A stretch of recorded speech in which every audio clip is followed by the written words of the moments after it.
अपराध और दंड, अध्याय 5 भाग 4। रस्कोल्निकोव के दिल पर खुद अपनी मुसीबतों और दहशत का बोझ कुछ कम नहीं था, फिर भी लूजिन के खिलाफ सोनिया की ओर से उसने बहुत डटकर और सक्रिय रूप से पैरवी की थी। लेकिन सबेरे से उस पर इतनी बहुत कुछ बीत चुकी थी कि वह सोनिया का पक्ष लेने की अदम्य इच्छा से तो ग्रस्त था ही, लग रहा था कि वह इस बात से भी खुश था कि उसे अपनी ही भावनाओं से दूर भागने का अवसर मिला था जो उसके लिए नाकाबिले बर्दाश्त होती जा रही थीं। अलावा इसके वह एक पल के लिए भी उस मुलाकात को नहीं भुला सका जो उसने उस शाम के लिए सोनिया के साथ तय की थी। इसके बारे में सोचकर ही वह रह रहकर चिंतित हो उठता था। उसे उसको बताना ही पड़ेगा कि लिजावेता की हत्या किसने की थी। ये जानते हुए कि इसमें उसे कितनी तकलीफ होगी, उसने इस विचार को ही दिमाग से निकाल देने की कोशिश की। इसलिए कतेरीना इवानोवना के यहाँ से चलते वक्त जब उसने ऊंचे स्वर में कहा कि तो सोफिया सेम्योनोवना, देखता हूँ कि तुम अब क्या कहती हो, तो उस वक्त भी वह लूजिन के खिलाफ अपनी थोड़ी ही देर पहले की जीत के फलस्वरूप बेहद जोश और जुनून से भरा हुआ किसी से भी टक्कर लेने को तैयार रहा होगा। लेकिन उसके साथ एक अजीब सी बात हुई। वह जब कापरनाउमोव के फ्लैट पर पहुंचा तो उसे अचानक लगा कि उसकी सारी शक्ति निचुड़ रही है। उस पर खौफ छा गया। वह झिझककर दरवाजे पर रुका और अपने आप से यह अजीब सवाल पूछा, क्या उसे यह बताना जरूरी है कि लिजावेता को किसने मारा है? ये सवाल अजीब इसलिए था कि अचानक लगभग उसी पल उसने ये भी महसूस किया कि वो उसे बताए बिना रह नहीं सकता था, बल्कि अपने अपराध को स्वीकार करना जरा देर के लिए भी टाल नहीं सकता था। अभी तक उसे यह नहीं पता था कि यह काम असंभव क्यों था। वह इसे सिर्फ महसूस करता था, और होनी के सामने अपनी बेबसी के इस दुख देने वाले एहसास ने उसे लगभग पूरी तरह कुचल कर रख दिया था। और अधिक विचारों तथा यातनाओं से छुटकारा पाने के लिए जल्दी से दरवाजा खोला और चौखट के पार सोनिया को देखने लगा। वह छोटी मेज पर कुहनियाँ टिकाए, दोनों हाथों में चेहरा छिपाए बैठी थी, लेकिन रस्कोल्निकोव को देखते ही जल्दी से उठ खड़ी हुई और उसके स्वागत के लिए आगे बढ़ी, गोया वह उसके आने की राह ही देखती रही हो। आप न होते तो न जाने मेरा क्या हाल होता। कमरे के बीच में ही दोनों के आमने सामने होने पर उसने जल्दी से कहा। साफ पता चल रहा था कि उससे यह बात कहने के लिए वह बेहद बेचैन थी। इसी के लिए तो वह उसकी प्रतीक्षा कर रही थी। रस्कोल्निकोव मेज के पास जाकर उसकी कुर्सी पर बैठा, जिस पर से सोनिया उठी थी। वह उससे 2 कदम पर आकर खड़ी हो गई, ठीक उसी तरह जैसे उसने कल शाम को किया था। तो सोनिया, उसने कहा। अचानक उसे एहसास हुआ कि उसकी आवाज़ कांप रही है। तुम्हारे खिलाफ सारे मामले की बुनियाद तुम्हारी समाजी हालत और उससे जुड़ी आदतों पर थी। बात समझ में आई। वह दुखी हो गई। मेहरबानी करके आप मुझसे उस तरह बातें न करें जैसे कल कर रहे थे। सोनिया बीच में बोली। वही सिलसिला फिर से शुरू मत कीजिए। वैसे भी मुझ पर बहुत कुछ बीत चुकी है। उसकी यह शिकायत रस्कोल्निकोव को अच्छी न लगे, ये सोचकर वह जल्दी से मुस्कराई। मैं समझती हूँ, वहाँ से चली आकर मैंने गलती की है। वहाँ इस वक्त न जाने क्या क्या हो रहा होगा। मैं तो वापस जाने वाली थी, लेकिन मुझे आपका ख्याल आया कि यहाँ आप शायद आएं। उसने सोनिया को बताया कि अमालिया इवानोवना उन्हें घर से जबरन निकाल रही थी और कतेरीना इवानोवना न्याय की खोज में भागकर न जाने कहाँ चली गई थीं। हे भगवान! सोनिया चीख उठी। चलिए, फौरन चलें। ये कहकर उसने अपना कोट उठा लिया। हमेशा वही बात, रस्कोल्निकोव चिढ़कर जोर से चीखा। तुम बस उन्हीं के बारे में सोचती रहती हो। थोड़ी देर तो मेरे पास बैठो। लेकिन कतेरीना इवानोवना की फिक्र मत करो। वे घर से बाहर निकल गई हैं, इसलिए वे अब खुद तुम्हारे पास आएंगी, उसने चिड़चिड़ेपन से कहा। अगर तुम यहाँ ना मिली, तो कसूर तुम्हारा अपना ही होगा। सोनिया तकलीफदेह उलझन में पड़कर कुर्सी के किनारे बैठ गई। फर्श पर नजरें गड़ाए रस्कोल्निकोव चुपचाप बैठा था और किसी चीज के बारे में सोच रहा था। मान लो कि अब लूजिन कोई मुसीबत खड़ी करना नहीं चाहता, उसने सोनिया की ओर देखे बिना कहना शुरू किया, लेकिन अगर वह करना चाहता और अगर इससे उसका फायदा होता तो वह तुम्हें जेल भी भिजवा सकता था, अगर लेबेजियातनिकोव और मैं वहाँ इत्तफाक से न होते। भिजवाता कि नहीं, हाँ, उसने कमजोर आवाज में कहा। जी हाँ, उसने दुखी और बेचैन लहजे में एक बार फिर दोहराया। लेकिन सोचो तो सही, ये भी तो मुमकिन था कि मैं वहां न होता। और यह भी इत्तफाक की ही बात थी कि लेबेज़ियतनिकोव भी उसी वक्त वहां आन पहुंचा। सोनिया चुप रही। पर अगर उसने तुम्हें जेल भिजवा दिया होता तो क्या होता? याद है, कल मैंने तुमसे क्या कहा था? वो इस बार भी कुछ नहीं बोली। वो कुछ देर इंतजार करता रहा। मैंने तो सोचा था कि तुम फिर चीखोगी। बस, अब रहने दीजिए। ऐसी बातें मत कीजिए। रसकोल्निकोव हंसा, हालांकि यह जबरदस्ती की हंसी थी। तुम फिर चुप हो, उसने एक पल बाद पूछा। लेकिन हम लोगों को तो किसी चीज के बारे में बातें करनी है कि नहीं देखा। मेरी दिलचस्पी यह जानने में है कि तुम एक समस्या को कैसे हल करती, जैसे कि लेबेज़ियतनिकोव कहता है। लग रहा था कि वह कुछ उलझता जा रहा है। नहीं, मैं संजीदगी से बात कर रहा हूँ। मैं सचमुच संजीदा हूँ। एक पल के लिए सोचो, सोनिया, कि तुम्हें लूजन के तमाम इरादे पहले से पता होते। मेरा मतलब है, पक्के तौर पर पता होते, और उनकी वजह से कतेरीना इवानोवना और उसके छोटे छोटे बच्चे तबाह हो जाते। और तुम तो यह समझती हो कि तुम्हारी वजह से जरा भी फर्क नहीं पड़ता, इसलिए मैंने ये भी का टुकड़ा जोड़ दिया। और नन्ही पोले का भी, क्योंकि वह भी किसी दिन तुम्हारे ही रास्ते लग जाएगी।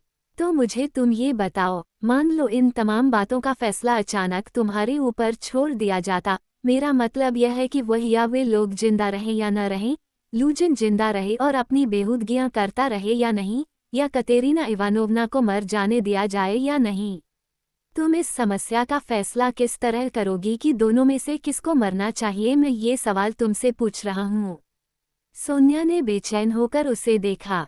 उसे शक था कि रसकोल्निकोव ने जिस तरह उससे ये सवाल घुमा फिरा कर पूछा था, उसमें कोई छिपा हुआ मतलब भी हो सकता था। मैं जानती थी आप मुझसे इसी तरह की कोई बात पूछेंगे। सोनिया ने कुछ तलाश भरी दृष्टि से उसकी ओर देखा। अच्छा, तो तुम जानती थीं। लेकिन मैं तो अब भी जानना चाहूंगा कि तब तुम्हारा फैसला क्या होता। मुझसे आप ऐसी बात क्यों पूछ रहे हैं, जो कभी नहीं हो सकती थी? सोनिया ने झिझकते हुए जवाब दिया। तो तुम्हारी राय में यही बेहतर है कि लूजन को जिंदा रहने और बेहूदगियां करते रहने दिया जाए? तुम्हें इस मामले का फैसला करने की भी हिम्मत नहीं है। लेकिन मुझे कैसे मालूम हो कि भगवान की इच्छा क्या है, और आप मुझसे ऐसी बात पूछ ही क्यों रहे हैं, जो किसी को कभी पूछनी नहीं चाहिए? इस तरह के बेसर पैर के सवाल क्यों कर रहे हैं? इस बात का दारोमदार मेरे फैसले पर भला कैसे है? मैं इस बात का फैसला करने वाली कौन होती हूँ कि कौन जिंदा रहे और कौन न रहे? तो अगर तुम बीच में भगवान की इच्छा को घसीट कर ला ही रही हो, तो फिर तो इसके बारे में कुछ और कहा भी नहीं जा सकता। रसकोल्निकोव चिढ़कर बुदबुदाया। आप मुझे साफ साफ बताइए कि आप क्या चाहते हैं? सोनिया ने बेबसी से चिल्लाकर कहा। आप फिर इस सिलसिले को किसी दूसरी ओर ले जाना चाहते हैं? आप क्या मुझे तकलीफें ही देने के लिए आए हैं? वो अपने आप पर काबू न रख सकी और अचानक फूट फूट कर रोने लगी। रसकोल्निकोव उसे उदास और निराश मुद्रा में देखता रहा। इस तरह कोई 5 मिनट बीत गए। तुम ठीक कहती हो सोनिया, आखिरकार वह धीमे से बोला। अचानक उसमें एक परिवर्तन आ गया और उसने जानबूझकर रुखाई और बेबस चुनौती का जो रवैया अपना रखा था, वह गायब हो गया। आवाज भी अचानक कमजोर पड़ गई। कल मैंने तुमसे कहा था कि मैं तुम्हारे पास किसी बात की क्षमा मांगने नहीं आऊंगा, पर अभी मैं क्षमा ही तो मांग रहा था। देखो, जब मैं लूजन की बातें या भगवान की इच्छा की बातें कर रहा था, तो दरअसल अपनी ही बात कर रहा था।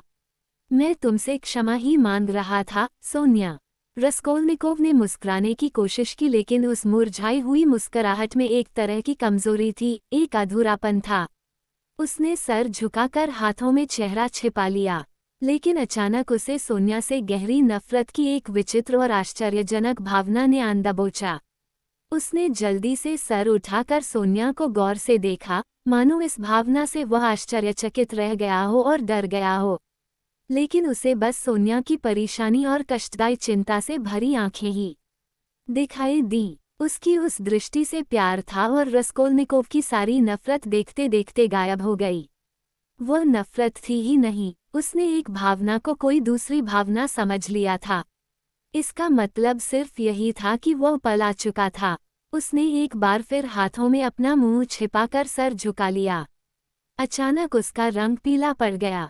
वो कुर्सी से उठा और सोनिया को देखने लगा, पर एक शब्द कहे बिना ही उसके पलंग पर धम से बैठ गया। उसके दिमाग में वो पल किसी रहस्यमय ढंग से उसी पल की तरह था जब वो उस बुढ़िया के पीछे खड़ा था और कुल्हाड़ी को फंदे में से छुड़ाते हुए उसने महसूस किया था कि उसके पास खोने के लिए अब एक पल का समय भी नहीं है। बात क्या है? सोनिया ने सहम कर पूछा। रस्कोल्निकोव से कुछ भी कहते न बना। उसने जिस ढंग से उसे बताने की योजना बनाई थी वह ढंग यह नहीं था। उसे तो खुद भी नहीं मालूम था कि इस समय उसे हो क्या रहा था। सोनिया धीरे धीरे उसके पास गई, पलंग पर उसकी बगल में बैठ गई और उस पर नजरें जमाए निहुरा करती रही। उसका दिल धड़क रहा और डूबा जा रहा था। स्थिति बर्दाश्त से बाहर होती जा रही थी। उसने अपना चेहरा, जिस पर मौत का पीलापन छाया हुआ था, सोनिया की ओर घुमाया और कुछ कहने की कोशिश की, लेकिन कोई आवाज नहीं निकली, बस उसके होंठ हिलते रहे। सोनिया बुरी तरह डर गई। बात क्या है? सोनिया ने सिमट कर कुछ दूर हटते हुए दोहराया। कुछ भी नहीं सोनिया, डरो नहीं, ये सब बकवास है। अगर सोचो तो ये सभी कुछ बकवास है। वह इस तरह बुदबुदाया जैसे उसे पूरी तरह होश न हो। मैं तुम्हें तकलीफ पहुंचाने के लिए यहाँ आया ही क्यों? उसने अचानक सोनिया की ओर देखकर कहा। मैं क्यों आया? क्यों? अपने आप से मैं यही सवाल करता रहता हूँ सोनिया। वो अपने आप से शायद यही सवाल 15 मिनट पहले भी पूछ रहा था, लेकिन इस वक्त उसने यही बात बेबसी की हालत में कही। उसे तो ठीक से ये भी नहीं मालूम था कि वह कह क्या रहा है। उसे बस यह महसूस हो रहा था कि उसका सारा बदन कांप रहा था। आप खुद को कितनी तकलीफ दे रहे हैं? सोनिया ने उसे गौर से देखते हुए बेहद आहत होकर कहा। ये तो कुछ भी नहीं है। इधर देखो सोनिया। वह अचानक कुछ उदासी और कमजोरी से 1-2 सेकंड तक मुस्कराता रहा। याद है कल तुम्हें मैं क्या बताना चाहता था? सोनिया बेचैनी से इंतजार करती रही। यहाँ से जब मैं जा रहा था तो कहा था कि शायद मैं तुमसे हमेशा के लिए विदा हो रहा हूँ, लेकिन आज अगर मैं यहाँ आया तो मैं तुम्हें बता दूंगा कि लिजावेता को किसने मारा। सोनिया एकाएक सर से पांव तक दहल उठी। तो मैं तुम्हें वही बात बताने आया हूँ। तो कल आपका सचमुच यही मतलब था? उसने बड़ी कठिनाई से धीमे स्वर में कहा। लेकिन आपको कैसे पता? सोनिया ने गोया अचानक अपने आप को संभालते हुए जल्दी से कहा। वो बुरी तरह हाँफ रही थी। रंग लगातार पीला पड़ता जा रहा था। मुझे पता है। सोनिया 1 मिनट चुप रही। क्यों? क्या उस आदमी का पता चल गया है? उसने दबी जबान से पूछा। नहीं, उन लोगों को नहीं चला है। तो आपको वह कैसे पता हो सकता है? उसने एक बार फिर कोई 1 मिनट रुककर और एक बार फिर इतनी धीमी आवाज में पूछा कि सुनना भी मुश्किल था। रस्कोल्निकोव ने उसकी ओर घूमकर उसे भेदती हुई नजरों से देखा। अंदाजा लगाओ, उसने उसी विकृत और कमजोर मुस्कुराहट के साथ कहा। सोनिया थरथर कांपने लगी। लेकिन आप मुझे इस तरह क्यों डरा रहे हैं? सोनिया ने बच्चों की तरह मुस्कराते हुए कहा। तुम्हारी समझ में अभी भी नहीं आ रहा। मैं उसका बहुत अच्छा दोस्त रहा हूँगा। अगर मुझे मालूम है तो। रस्कोल्निकोव उसकी तरफ से एक पल को भी नजरें हटाए बिना कहता रहा। लग रहा था वह नजरें हटा भी नहीं सकता था। उसका इरादा लिजावेता को मारने का था भी नहीं। उसने उसे तो बस इत्तेफाक से मार डाला था।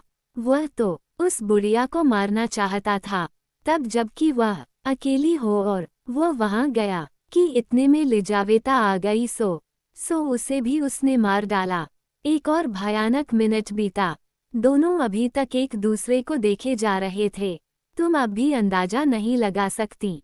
उसने अचानक पूछा। उसे लगा उसकी हालत उस आदमी जैसी है जो गिरजाघर के ऊंचे मीनार से नीचे कूदने वाला हो।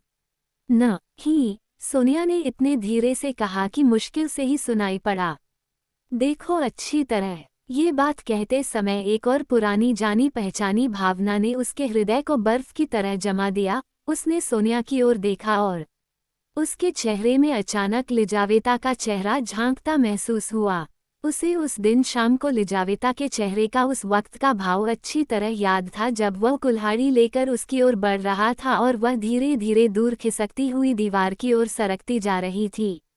उसने अपना हाथ सामने की ओर तान रखा था, चेहरे पर बच्चों जैसा भय था, और वह उन बच्चों जैसी लग रही थी जो अचानक किसी चीज से सहम जाते हैं, बेहरकत होकर हैरानी से उसी चीज को देखते रहते हैं जिससे उन्हें डर लगता है, सिमटकर पीछे हट जाते हैं, अपने छोटे छोटे हाथ आगे की ओर तान लेते हैं और उनकी आंखों में आंसू छलक आते हैं। सोनिया के साथ भी इस समय लगभग ऐसा ही हो रहा था। कुछ देर तक वह रस्कोल्निकोव को बेबसी से देखती रही, उसके चेहरे पर भय का वही भाव था। अचानक उसने अपना बायां हाथ आगे बढ़ाकर उंगलियों से उसका सीना हल्के से छू लिया और धीरे धीरे पलंग पर से उठने लगी। वह उससे दूर हटती रही और उसे लगातार नजरें और भी गड़ाकर घूरती रही। सोनिया के आतंकित होने का ये भाव अचानक रस्कोल्निकोव में दाखिल हो गया और उसके चेहरे पर भी आतंक का वही भाव पैदा हो गया। वह भी उसे उसी तरह और बच्चों जैसी मुस्कुराहट के साथ घूरने लगा। कुछ अंदाजा लगा, उसने आखिरकार फुसफुसा कर पूछा, हे भगवान! उसके मुंह से एक भयानक चीख निकली। वह बेबस पलंग पर गिरी और तकियों में अपना मुंह छिपा लिया। लेकिन एक ही पल बाद वह जल्दी से उठ बैठी, झपटकर उसकी ओर बढ़ी और उसके दोनों हाथ अपनी पतली पतली उंगलियों में कसकर भींच लिए, गोया एक शिकंजे में जकड़ लिए हों। वह उसे एकटक घूरती रही, मानो उसकी नजरें रस्कोल्निकोव के चेहरे पर चिपक कर रह गई हों। घोर निराशा की दृष्टि से उस पर एक आखिरी नज़र डालकर सोनिया ने कम से कम अपने लिए आशा की कोई किरण खोजने और उसे पकड़े रहने की कोशिश की। लेकिन अब कहीं कोई उम्मीद बाकी नहीं थी, कोई संदेह नहीं रह गया था। वह बात सच थी। वास्तव में काफी अरसा बाद उसने उस पल को जब याद किया तो उसे इस बात पर आश्चर्य हुए बिना नहीं रहा कि उसने फौरन ये कैसे मान लिया था कि उसके बारे में कोई भी संदेह नहीं हो सकता था। मिसाल के लिए, वह ये नहीं कह सकती थी कि उसे किसी तरह का पूर्वाभास था। फिर भी जिस पल रस्कोल्निकोव ने वह बात कही थी, उस पल सोनिया को बरबस ऐसा लगा था कि सचमुच उसे इस बात का पूर्वाभास हुआ था। रहने दो, सोनिया, बस बहुत हुआ। मुझे सताओ मत, उसने दुखी होकर उससे प्रार्थना की। उसने कभी सोचा भी नहीं था कि वह बात उसे इस तरह बताएगा, लेकिन सब कुछ इसी तरह बस हो गया। सोनिया उछलकर खड़ी हो गई, गोया उसे ये भी न मालूम हो कि वह क्या कर रही है। अपने हाथ मलते हुए वह कमरे के बीच तक गई, लेकिन फिर फौरन ही जल्दी से वापस आकर उसकी बगल में उसके कंधे से अपना कंधा लगभग सटाकर बैठ गई। अचानक वह इस तरह चौंकी जैसे उसे किसी ने छुरा भोंक दिया हो, और जोर से चीखकर यह जाने बिना कि वह ऐसा क्यों कर रही है, उसके सामने घुटने टेककर बैठ गई। आपने अपनी क्या हालत बना ली है? वह घोर निराशा में डूबे स्वर में चीखी। उछलकर खड़े होते हुए झपटकर वह उसकी गर्दन से चिपट गई और उसे अपनी बाहों में कसकर जकड़ लिया। रस्कोल्निकोव ने अपने आप को उसकी बाहों से छुड़ाया और उदासी भरी मुस्कुराहट से उसकी ओर देखता रहा। तुम भी अजीब हो, सोनिया, मेरे वह बात बता देने के बाद भी मुझे गले लगा रही हो और प्यार कर रही हो। तुम जानती भी नहीं कि तुम कर क्या रही हो। मैं नहीं समझती कि कोई तुमसे ज्यादा दुखी इस दुनिया में होगा। वह जुनून भरे लहजे में चिल्लाई, सुना भी नहीं कि उसने क्या कहा था, और अचानक फूट फूट कर रोने लगी। रस्कोल्निकोव के दिल में एक ऐसी भावना उमड़ी जिसे वह बहुत समय पहले से भुला चुका था और उसका दिल एकाएक मोम की तरह पिघल उठा। उसने इस भावना का विरोध करने की कोई कोशिश नहीं की। आंखों में आंसू छलक आए और पलकों पर आकर टिक गए। मुझे छोड़ तो नहीं जाओगी, सोनिया? उसने लगभग आशा के लहजे में उसकी ओर देखते हुए कहा। नहीं नहीं, कभी नहीं और कहीं भी नहीं, सोनिया ने जज्बाती होकर कहा। तुम जहां भी जाओगे, मैं साथ जाऊंगी। हे भगवान, कैसी अभागी हूं मैं भी। तुमसे पहले मैं क्यों नहीं मिली? तुम पहले क्यों नहीं मेरे पास आए? हे भगवान, अब तो आ गया। अब हम क्या कर सकते हैं? हम दोनों को एक दूसरे के साथ रहना है, एक दूसरे के साथ, वह बार बार दोहराती रही, गोया उसे इस बात का एहसास भी न हो कि वह कह क्या रही है। उसने एक बार फिर उसे अपनी बाहों में कसकर जकड़ लिया। मैं तुम्हारे पीछे पीछे साइबेरिया भी जाऊंगी। सोनिया के अंतिम शब्द रसकोल्निकोव के दिल में तीर की तरह लगे। उसके होठों पर वही पुरानी तिरस्कार भरी मुस्कान लौट आई। मैं तो शायद साइबेरिया जाने की सोच भी नहीं रहा सोनिया, उसने कहा। सोनिया ने जल्दी से उसे एक नज़र देखा। उस दुखी प्राणी पर तरस के उस शुरुआती जज्बात भरे और दुखदाई पल के बाद मन में हत्या का भयानक विचार उठते ही सोनिया एक बार फिर गूंगी हो गई। उसकी आवाज के बदले हुए लहजे से उसे इस बात का एक बार फिर एहसास हुआ कि वह हत्यारा है। वह हैरान होकर उसे देखती रही। अभी तक उसे कुछ भी नहीं मालूम था, ये भी नहीं कि जो कुछ हुआ था वह क्यों हुआ था, किस लिए हुआ था या कैसे हुआ था। अब ये सारे सवाल उसके मन में एक साथ एक जोरदार लहर की तरह उठे और एक बार फिर वह विश्वास न कर सकी कि वह हत्यारा है। क्या ऐसा हो सकता है? ये सब आखिर है क्या? मैं कहाँ हूँ? सोनिया ने बौखला कर कहा, गोया उसके हवास अभी तक ठिकाने न आए हों। लेकिन तुम कैसे? तुम्हारे जैसा प्राणी ऐसा काम कर कैसे सका? आखिर यह सब क्या है? देखो, बात यह है, मैं सिर्फ डाका डालना चाहता था। मेरे हाल पर रहम खाकर इन बातों को जाने ही दो, सोनिया, वह थके हुए लहजे में झुंझला कर बोला। सोनिया स्तब्ध खड़ी थी, लेकिन अचानक ऊंचे स्वर में बोली, तुम भूख थे न? तुमने ये सब अपनी माँ की मदद करने के लिए किया था, है न? नहीं सोनिया, नहीं, उसने बुदबुदा कर कहा और मुंह फेर कर सर झुका लिया। मैं इतना भूखा भी नहीं था और मैं अपनी माँ की मदद जरूर करना चाहता था, लेकिन वह भी वजह नहीं थी। मेरे जख्म को मत कुरेदो, सोनिया। लेकिन ये बात सचमुच सच है। सोनिया आश्चर्य से चिल्लाई, हे भगवान, ये बात कैसे सच हो सकती है? तुम्हारी बात पर विश्वास कौन करेगा? ये कैसे मुमकिन है कि तुम अपनी आखिरी पाई तक दूसरों को दे दो और साथ ही हत्या और डाके के अपराधी भी बनो? मैं समझी।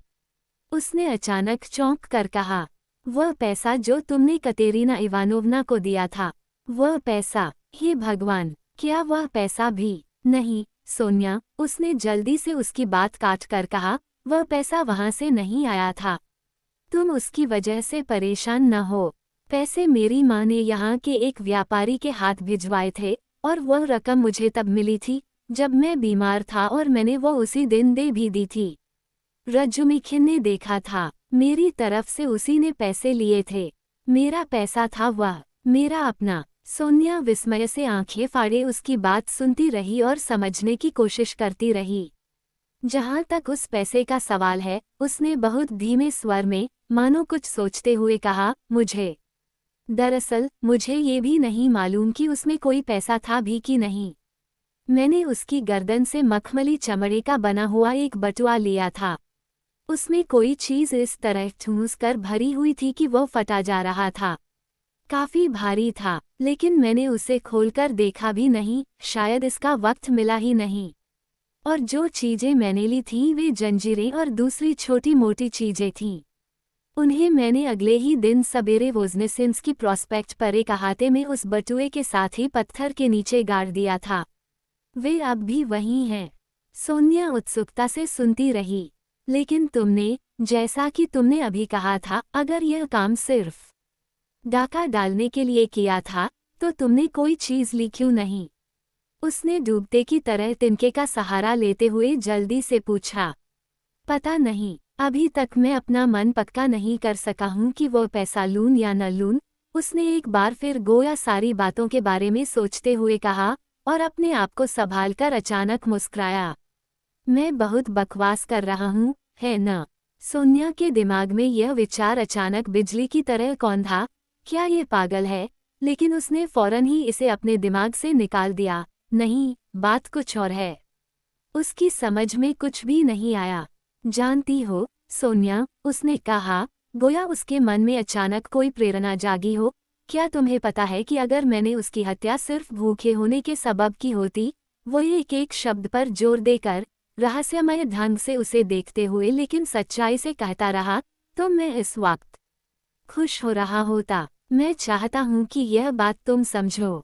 और एक पल बाद वो कुछ हताश होकर बोला, तुम्हें इससे क्या कि मैं इस बात को मानूं या न मानूं कि मैंने गलती की है। मुझ पर इस तरह की खोखली विजय पाकर तुम्हें क्या मिलेगा?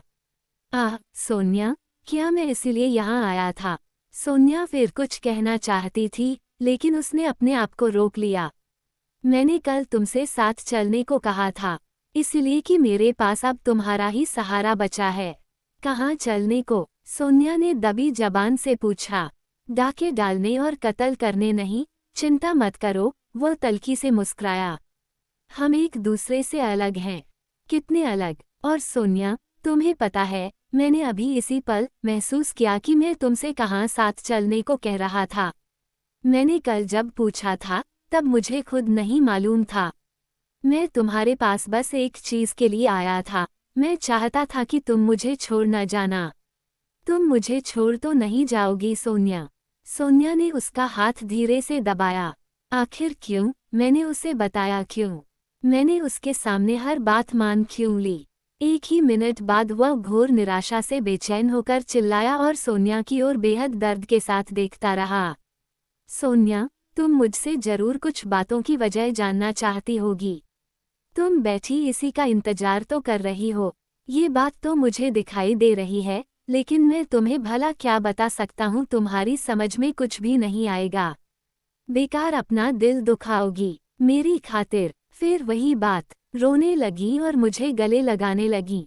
किस लिए गले लगा रही हो मुझे? इसलिए न कि वह बोझ मैं अकेले बर्दाश्त न कर सका और उसे किसी दूसरे के कंधों पर डाल देने के लिए यहाँ चला आया। क्यों न तुम भी तकलीफ उठाओ, इसी से मुझे कुछ राहत मिलेगी। ऐसे कमीने आदमी को तुम प्यार कैसे कर सकती हो? लेकिन क्या तुम तकलीफ नहीं उठा रहे हो?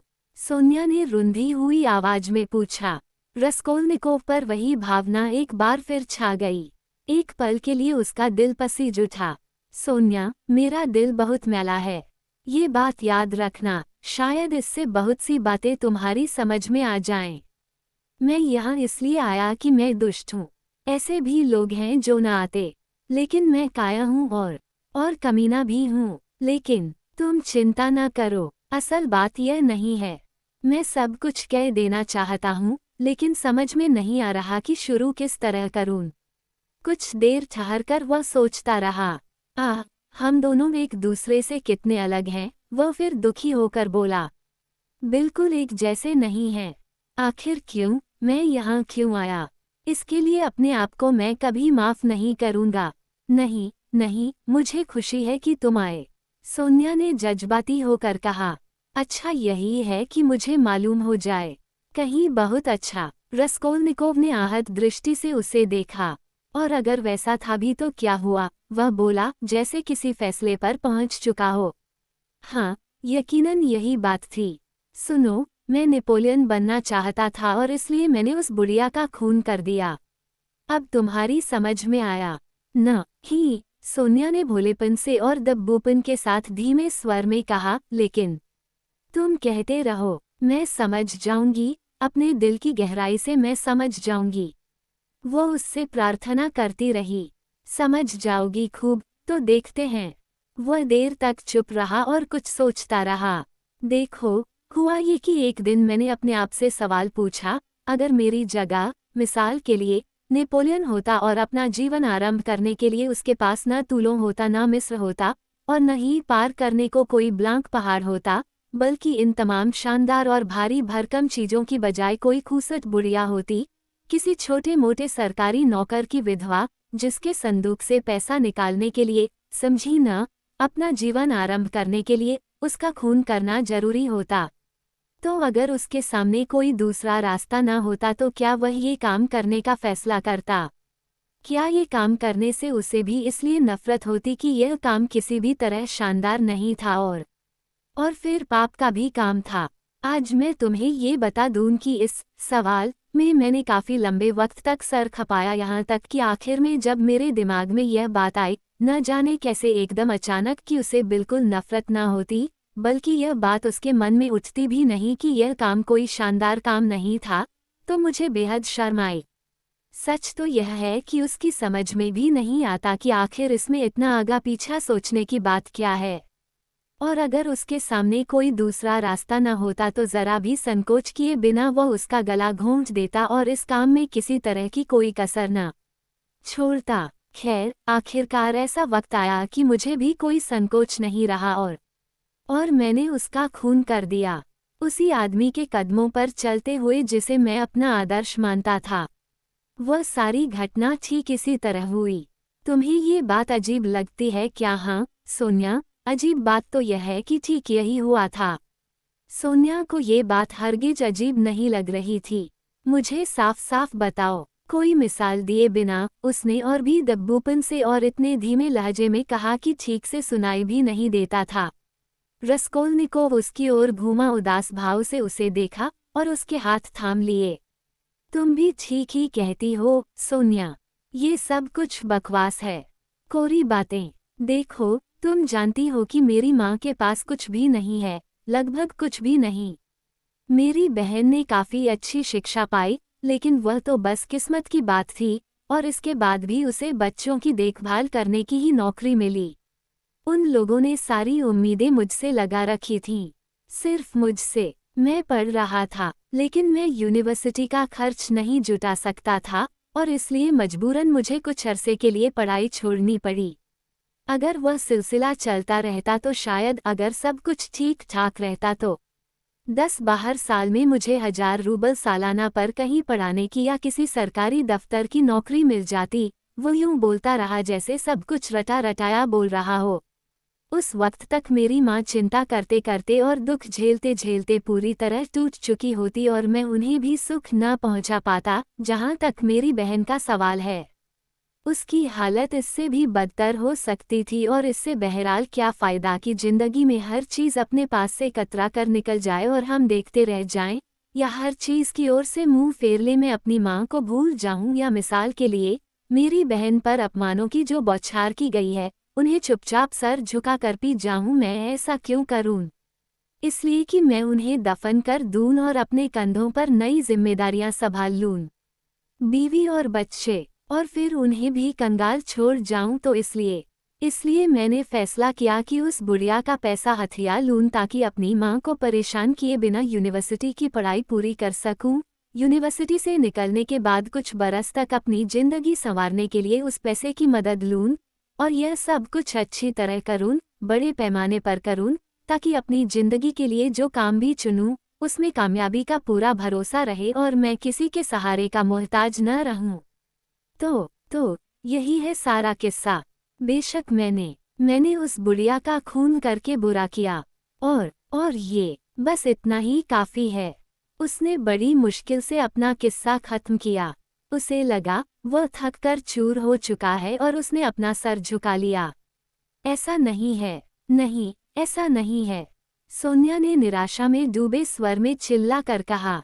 तुम भला, नहीं, ऐसा नहीं, बिल्कुल नहीं है। तो तुम खुद भी यही समझती हो कि ऐसा नहीं है। फिर भी मैंने अपने दिल की बात कही है।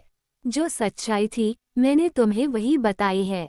आह, ये कैसी सच्चाई है भगवान! मैंने सिर्फ एक जू को मारा है सोनिया, एक बेकार, गंदी, नुकसान पहुंचाने वाली जू को। इंसान जू है क्या? मैं बिल्कुल जानता हूँ कि वह जू नहीं थी, उसने सोनिया की ओर अजीब निगाहों से देखते हुए जवाब दिया। लेकिन सोनिया, मैं समझता हूँ कि मैं सरासर बकवास कर रहा हूँ, उसने कहा। मैं एक अरसे से बकवास करता आ रहा हूँ। बात वह नहीं है। तुम ठीक कहती हो, इस सिलसिले में कुछ एकदम दूसरे कारण भी काम कर रहे थे। एक जमाने से मैंने किसी से बात तक नहीं की है सोनिया। इस वक्त मेरा सर दर्द के मारे फटा जा रहा है। उसकी आंखों में बुखार वाली चमक थी। वो लगभग सरसाम जैसी हालत में बकबका रहा था। होठों पर एक बेचैन मुस्कुराहट नाच रही थी। इस उत्तेजना की दशा से बस इसी बात की झलक मिलती थी कि वह थक कर किस कदर चूर हो चुका है। सोनिया ने महसूस किया कि वह किस कदर तकलीफ झेल रहा है। उसका सर भी चकराने लगा था। वह बातें भी कितने अजीब ढंग से कर रहा था। उसकी बातों का कुछ कुछ मतलब तो समझ में आता था, लेकिन हे भगवान, ये कैसे हो सकता है? घोर निराशा से चूर, वह अपने हाथ मलने लगी। नहीं सोनिया, ये बात नहीं है। उसके अचानक अपना सर उठाकर फिर कहना शुरू किया, गोया उसके विचारों में कोई नया मोड़ आ गया हो जिससे वह नए सिरे से आश्चर्यचकित और उत्तेजित हो गया हो। ये बात नहीं है सोनिया। बेहतर होगा कि तुम यूं समझ लो, हाँ यकीनन यही बेहतर होगा। यही समझ लो कि मैं घमंडी हूँ, दूसरों से जलता हूँ, उनसे ईर्ष्या करता हूँ, कमीना हूँ, दूसरों को नीचा दिखाना चाहता हूँ और शायद मुझमें पागलपन की कुछ निशानी भी मौजूद है। क्यों न सारी बातें एक ही साथ साफ कर दी जाएं। मुझे पता है कि मेरे पागलपन की चर्चा पहले भी की जा चुकी है। अभी कुछ ही देर पहले मैंने तुमसे कहा था कि मैं यूनिवर्सिटी का खर्च नहीं उठा सकता था, लेकिन जानती हो, शायद मैं उठा भी लेता। माँ मुझे फीस देने भर को काफ़ी पैसे भेज देती और अपने कपड़ों, जूतों और खाने भर का मैं खुद कमा सकता था। मुझे यकीन है कि मैं इतना तो कमा ही सकता था। आधे रूबल फी घंटे पर पढ़ाने का काम भी मिल सकता था। रजुमिखिन को ही देख लो, कहीं न कहीं से उसे काम मिल ही जाता है। लेकिन मेरा मन खट्टा हो गया था और काम करने को जी नहीं चाहता था। हाँ, मेरा मन खट्टा हो चुका था, यही कहना ठीक है। मैं काम से जी चुराए अपने कमरे में मकड़ी की तरह बैठा रहता था। तुमने मेरी वह कोठरी तो देखी है सोनिया। क्या तुम ये बात महसूस करती हो कि ये नीची छतें, ये छोटी छोटी अंधेरी कोठरियां मन और आत्मा दोनों को विकृत कर देती हैं? कितनी नफरत थी मुझे अपने उस दड़बे से, फिर भी मैं उसे नहीं छोड़ता था, जानबूझकर नहीं छोड़ता था। कई दिन बाहर नहीं जाता था, कोई काम करना नहीं चाहता था, खाने को भी मन नहीं करता था, बस मैं यूं ही पड़ा रहता था। नस्तास्या कुछ लाती थी तो खा लेता था, वरना दिन भर मुंह में दाना भी नहीं जाता था। अपनी तरफ से मैं कुछ भी नहीं मांगता था, सिर्फ कुड़न के मारे। रात को जलाने के लिए बत्ती नहीं थी, इसलिए अंधेरे में पड़ा रहता था। इतना पैसा भी कमाने की कोशिश मैं नहीं करता था कि एक शमा खरीद लूं। मुझे आगे पढ़ना चाहिए था, लेकिन मैंने अपनी किताबें तक बेच दी। मेरी मेज पर रखी कापियों पर अभी तक एक इंच मोटी गर्द जमी है। लेटे लेटे सोचते रहना मुझे अच्छा लगता था और मैं सिर्फ सोचता रहता था। ऐसे ऐसे अजीब सपने मुझे दिखाई देते थे, भयानक तरह तरह के। मैं तुम्हें ये बताने की जरूरत नहीं समझता कि मेरे सपने कैसे होते थे, पर फिर मुझे यह महसूस होने लगा कि नहीं, ऐसी बात नहीं है। नहीं, अभी भी मैं तुम्हें ठीक से नहीं बता पा रहा हूँ। देखो, बात यह है, मैं लगातार अपने आप से यही सवाल करता था कि मैं इतना बेवकूफ़ क्यों हूँ। अगर दूसरे लोग बेवकूफ़ हैं और मुझे पक्का मालूम है कि वे बेवकूफ़ हैं, तो मैं समझदार बनने की कोशिश क्यों नहीं करता। तब जाकर मेरी समझ में आया, सोनिया, कि अगर मैंने सभी के समझदार बनने का इंतज़ार किया तो मुझे बहुत लंबा इंतज़ार करना पड़ेगा। फिर उसके बाद मेरी समझ में यह आया कि ऐसा कभी नहीं हो सकेगा, लोग कभी नहीं बदलेंगे, कोई उन्हें कभी भी बदल नहीं सकेगा, और यह कि इसकी कोशिश करना भी बेकार है। हाँ, यही बात है, यही उनके अस्तित्व का आधार है, एक नियम है सोनिया। तो यही बात है, और अब मैं जानता हूँ सोनिया की मजबूत मन और मस्तिष्क वाला ही उन पर राज करेगा। जो बहुत हिम्मत करे वही सही होगा। जिस चीज़ को लोग पवित्र मानते हैं उसे तिरस्कार से ठुकराने वाले को ही विधाता समझते हैं। जो सबसे आगे बढ़कर जुर्रत से काम लेता है उसी को सबसे सही मानते हैं। अभी तक ऐसा ही होता आया है और ऐसा ही होता भी रहेगा। जो अंधे हैं सिर्फ यही इस हकीकत को नहीं देख पाते। ये बातें कहते समय रस्कोल्निकोव देख तो सोनिया की ओर रहा था, लेकिन उसे इसकी कोई परवाह नहीं थी कि वो उसकी बात समझ भी रही है या नहीं। बुखार उसे पूरी तरह दबोच चुका था। वह आशा और निराशा की एक अजीब सी घालमेल वाली हालत में था। सचमुच उसने बहुत दिनों से किसी से बात तक नहीं की थी। सोनिया ने महसूस किया कि यह निराशा भरी स्वीकारोक्ति ही रस्कोल्निकोव की आस्था, उसका कायदा बन चुकी है। तब जाकर मैंने महसूस किया, सोनिया, वो जुनून के आलम में कहता रहा, कि ताकत उसी को मिलती है जो उसे ले लेने का हौसला दिखाता है। यहाँ बस एक चीज़ का महत्व है, आदमी में जुर्रतमंदी होनी चाहिए। उस वक्त जिंदगी में पहली बार मेरे दिमाग में वो विचार आया जिसके बारे में इससे पहले किसी ने सोचा भी नहीं था। किसी ने भी नहीं। मेरे सामने अचानक ये बात दिन की रोशनी की तरह साफ हो गई कि न तो कभी पहले और न उस वक्त किसी ने इन बेतुकी बातों के बीच से गुजरते वक्त ये हौसला किया था कि इन सारी बातों को दुम से पकड़कर उन्हें जहन्नुम में झोंक दे। मैं यही हौसला करना चाहता था और एक खून कराया। मैं सिर्फ हौसला करना चाहता था सोनिया। मेरे सामने बस यही एक मकसद था। चुप रहो, बस चुप हो जाओ, सोनिया ने दुख से भरे स्वर में कहा। उसे बहुत गहरी चोट पहुंची थी। तुम ईश्वर से दूर हो गए हो और भगवान ने तुम पर वार करके तुम्हें शैतान के हवाले कर दिया है।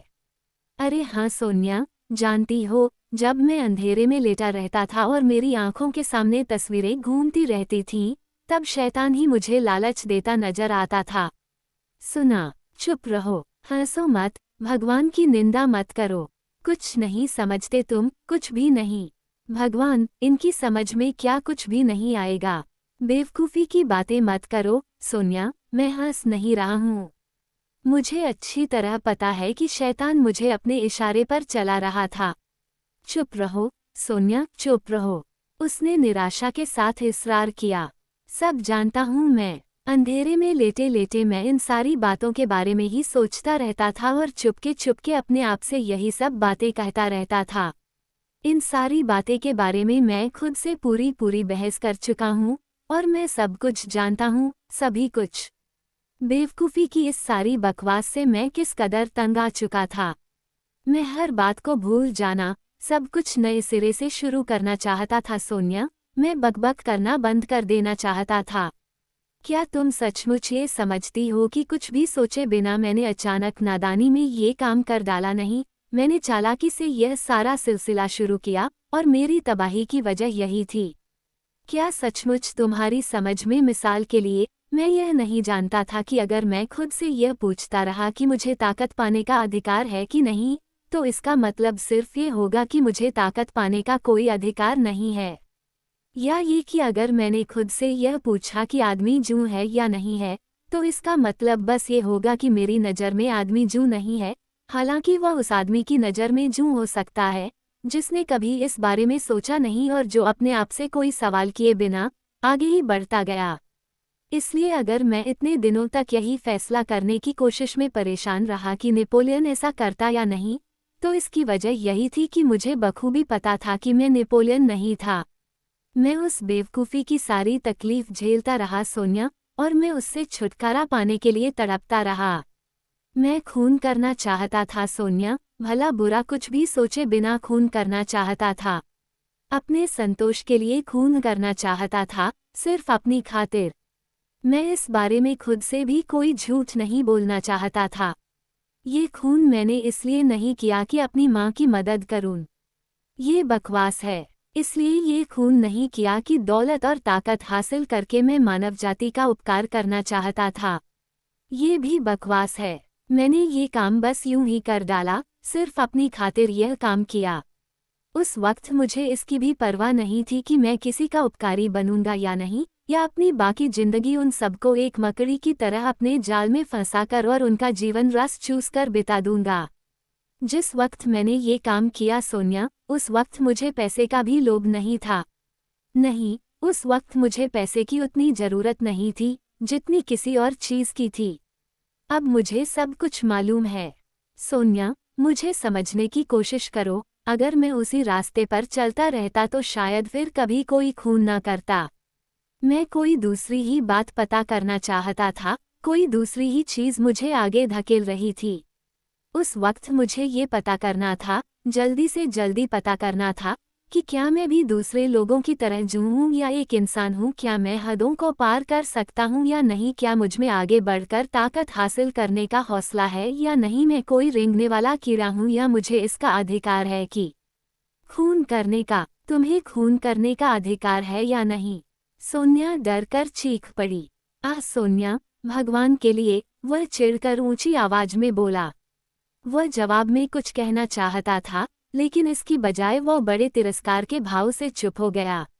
बीच में मत बोलो सोनिया, मैं तुम्हें सिर्फ ये बताने की कोशिश कर रहा था कि शैतान मुझे खींचकर वहां ले गया था, और बाद में उसने मुझे ये समझाया कि मुझे वहाँ जाने का कोई अधिकार नहीं था क्योंकि मैं भी बाकी लोगों की तरह ही एक जू हूँ।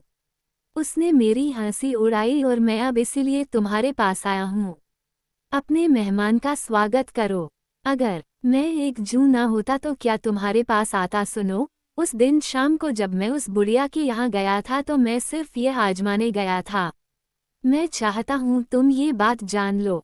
और फिर भी तुमने खून किया। तुमने खून कर डाला। तो क्या हुआ? क्या इसी तरह लोग खून करते हैं? लोग क्या खून करने उसी तरह जाते हैं जैसे उस दिन मैं वहाँ गया था? मैं फिर कभी तुम्हें बताऊंगा कि मैं वहाँ किस तरह गया था। क्या मैंने उस खूसट बुढ़िया की हत्या की? नहीं, मैंने तो खुद अपनी हत्या की, एक खूसट बुढ़िया की नहीं। एक ही वार में हमेशा के लिए मैंने खुद अपना सफाया कर दिया। उस खूसट की हत्या तो शैतान ने की, मैंने नहीं। लेकिन बहुत हुआ, बहुत हो चुका सोनिया। अब मुझे मेरे हाल पर छोड़ दो। वह घोर निराशा में डूबकर अचानक चीखा, मुझे मेरे हाल पर छोड़ दो। घुटनों पर दोनों कुहनियां टिकाकर उसने अपना सर दोनों हाथों में पकड़ लिया। तुम कितना दुख झेल रहे हो? सोनिया दर्द से बेचैन होकर एकाएक कराह उठी। खूब, तो अब मैं क्या करूं तुम ही बताओ। उसने अचानक अपना सर उठाकर और घोर निराशा के कारण भयानक सीमा तक विकृत मुद्रा से सोनिया की ओर देखते हुए कहा। क्या करो? वह अचानक उछलकर खड़े होते हुए चीखी। आंखों से, जिनमें अभी तक आंसू भरे थे, आग बरसने लगी। उठो, सोनिया ने उसका कंधा पकड़कर कहा और वह हैरत के साथ उसकी ओर देखते हुए उठ खड़ा हुआ। फौरन इसी पर जाओ और चौराहे पर झुककर पहले उस धरती को चूमो जिसे तुमने अपवित्र किया है।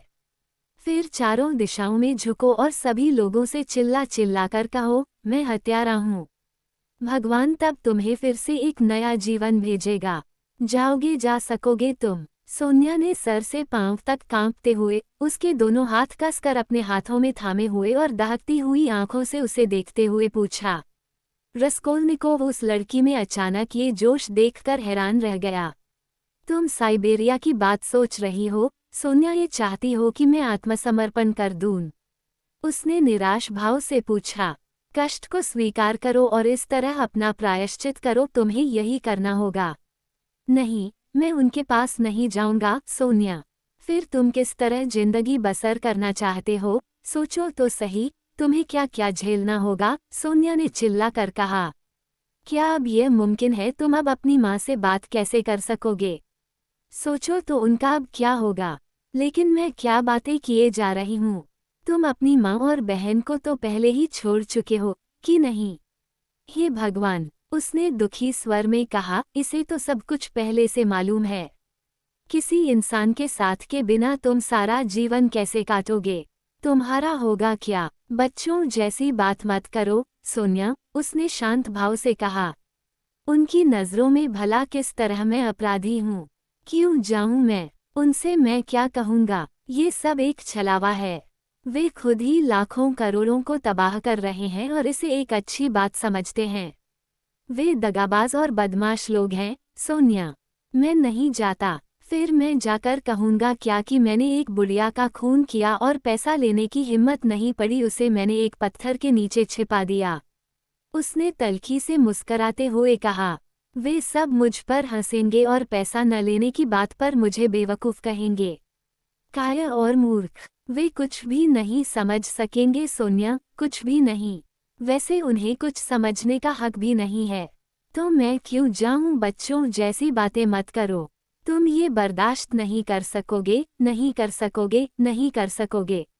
वह निराश होकर उसकी ओर अपने दोनों हाथ बढ़ाकर बार बार अपनी गुजारिश करती रही। मुझे लगता है मैं पहले से ही अपनी निंदा करता रहा हूँ, उसने गोया सारी बातों पर विचार करके उदास भाव से कहा। शायद मैं जू नहीं, इंसान ही हूँ। शायद मैंने अपनी निंदा में जल्दबाजी से काम लिया है। मैं उनसे अभी भी टक्कर ले सकता हूँ। उसके होठ तिरस्कार भरी मुस्कुराहट के साथ खुल गए। अपने जमीर पर यह बोझ लेकर, और सो भी जीवन भर आदत पड़ जाएगी, उसने विचारों में डूबकर उदासी के साथ से कहा। सुनो, उसने एक मिनट बाद कहा, रोना धोना बंद करो। ये वक्त काम की बातों का है। मैं तुम्हें ये बताने आया हूँ कि वे लोग मेरे पीछे लग चुके हैं, मुझे पकड़ने की कोशिश कर रहे हैं। आह! सोनिया डर के मारे चीख उठी। तुम इतना डर किस बात से रही हो? क्या तुम खुद ही ये नहीं चाहती कि मैं साइबेरिया चला जाऊं तो? फिर इतना परेशान होने की क्या जरूरत है? पर वे लोग मुझे पकड़ नहीं सकेंगे। मैं उन्हें खूब दौड़ाऊंगा और मेरा दावा है कि वे लोग मेरा कुछ भी नहीं कर सकेंगे। उनके पास कोई पक्का सबूत नहीं है।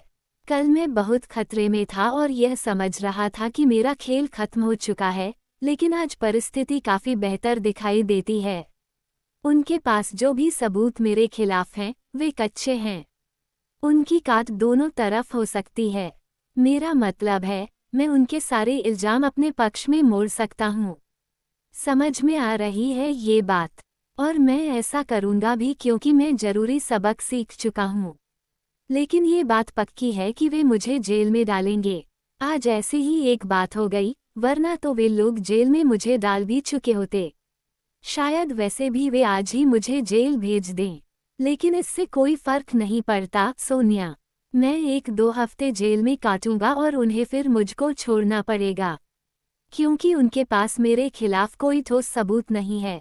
पर उन्हें कोई सबूत मिलेगा भी नहीं, इसका मैं तुम्हें यकीन दिलाता हूँ। उनके पास जो सबूत हैं, उनके बल पर वे किसी को भी सजा नहीं दिलवा सकते। खैर, छोड़ो भी इसे। मैं तुम्हें सिर्फ इसलिए बता रहा हूँ कि तुम्हें पता रहे। मैं अपनी तरफ से इस बात का बंदोबस्त करने की पूरी कोशिश करूँगा कि मेरी माँ और बहन को कुछ ज़्यादा फिक्र न हो। मेरी बहन के लिए तो, मैं समझता हूँ, अब काफ़ी बंदोबस्त मौजूद है। और जाहिर है इसका मतलब यह है कि माँ भी ठीक ही हैं। तो यह है सारी बात। फिर भी, सावधान रहना। अगर मैं जेल चला गया तो क्या मुझसे मिलने तुम आया करोगी? हाँ, जरूर आऊंगी। दोनों एक दूसरे की बगल में बैठे हुए बहुत उदास और निराश लग रहे थे, जैसे तूफान के बाद किसी डूबे हुए जहाज के 2 यात्री सुनसान किनारे पर आ लगे हों। उसने सोनिया की ओर देखा और महसूस किया कि सोनिया को उससे कितना अधिक प्यार था। अजीब बात तो ये थी कि उसे यह महसूस करके बहुत दुख हुआ और उसका दिल तड़प उठा कि कोई उससे इतना अधिक प्यार करे। वह एक अजीब और भयानक एहसास था। जब वह सोनिया से मिलने आ रहा था तब उसे यही महसूस हो रहा था कि वही उसकी सारी आशाओं का केंद्र है और सब कुछ उसी पर निर्भर है। सोचा था कि वह अपनी तकलीफ इस तरह कुछ कम कर सकेगा, लेकिन जब सोनिया का दिल पूरी तरह उसकी ओर झुका हुआ था तो अचानक उसने महसूस किया, उसे मालूम हुआ कि वह पहले से भी बहुत अधिक दुखी हो गया है। सोनिया, वह बोला, बेहतर शायद यही होगा कि जब मैं जेल चला जाऊं तो मुझसे मिलने वहां मत आना। सोनिया ने कोई जवाब नहीं दिया। वह रो रही थी। इसी तरह कई मिनट बीत गए। तुम सलीब पहनते हो? सोनिया ने अप्रत्याशित प्रश्न किया, जैसे उसे अचानक इसका ध्यान आ गया हो। उसका सवाल रस्कोल्निकोव की समझ में फौरन नहीं आया। नहीं पहनते न। लो, ये साइप्रस की लकड़ी की है। मेरे पास एक और है, तांबे की। लिजावेता की है। मैंने लिजावेता से सलीबों की अदला बदली की थी। उसने मुझे अपना सलीब दिया था और उसे मैंने एक छोटी सी मूर्ति दी थी। इसे ले लो, यह मेरी है। मेरी, उसने अनुरोध से कहा। ये बात समझो कि यह मेरी अपनी है। हम लोग साथ दुख झेल रहे हैं, इसलिए बेहतर है कि हम अपनी सलीबें भी साथ मिलकर धोएं। लाओ, दो, रस्कोल्निकोव ने कहा। वो उसे निराश नहीं करना चाहता था, लेकिन सलीब लेने के लिए जो हाथ उसने बढ़ाया उसे उसने फौरन खींच भी लिया। अभी नहीं, सोनिया, वह बोला। फिर सोनिया को तसल्ली देने के लिए उसने धीमे से कहा, अच्छा यही होगा कि बाद में लूं। हाँ, वही ठीक रहेगा, बहुत बेहतर होगा, उसने उत्साह से हामी भरी। जब अपनी तकलीफ को स्वीकार करने का मन बनाना तो इसे पहन लेना। मेरे पास आना, मैं पहना दूंगी। हम प्रार्थना करेंगे और साथ साथ आगे बढ़ेंगे। तभी किसी ने 3 बार दरवाजा खटखटाया। सोफिया सेम्योनोवना, मैं अंदर आ सकता हूँ क्या? किसी ने जानी पहचानी आवाज में विनम्रता से कहा।